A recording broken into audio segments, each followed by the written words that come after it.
કલા મહાકુંભ સૌરાષ્ટ્ર પ્રદેશ કક્ષાની સ્પર્ધામાં પોરબંદરની વિદ્યાર્થીનીએ મેદાન માર્યું છે, જેમાં બોખીરા પેસેન્ટર શાળાની વિદ્યાર્થીનીએ દ્વિતીય સ્થાન મેળવી પોરબંદરનું ગૌરવ વધાર્યું છે। હાલમાં અમરેલી ખાતે સૌરાષ્ટ્ર પ્રદેશ કક્ષાની કલા મહાકુંભ સ્પર્ધા યોજાઈ હતી, જેમાં લોકગીત, ભજન, સમૂહ ગીત, લોકનૃત્ય જેવી વિવિધ સ્પર્ધા રાખવામાં આવી હતી। ત્યારે બોખીરા પેસેન્ટર શાળામાં ધોરણ 6 માં અભ્યાસ કરતી વિદ્યાર્થીની કાવ્યાએ સુગમ સંગીત સ્પર્ધામાં દ્વિતીય નંબરે વિજેતા થઈ છે। કાવ્યાબેનના પિતા મનસુખભાઈ ઠાકર મોઢવાડાની શ્રી વીજી કાર્ય માધ્યમિક શાળામાં ગુજરાતી શિક્ષક તરીકે ફરજ બજાવે છે। તેઓ જાણીતા સાહિત્યકાર, કવિ, વક્તા છે।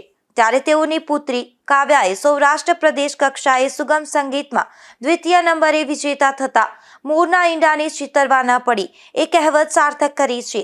આથી શિક્ષણ જગતના સારસ્વતો ગૌરવની લાગણી અનુભવે છે।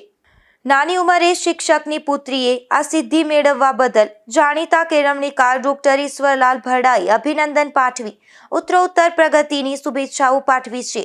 કાવ્યાએ મેદાન મારી અબોટી બ્રહ્મ સમાજ અને પોરબંદરનું ગૌરવ વધાર્યું છે। નિપુલ પોપટ સાથે અશોક થાનકી, ગુજરાત ન્યૂઝ, પોરબંદર।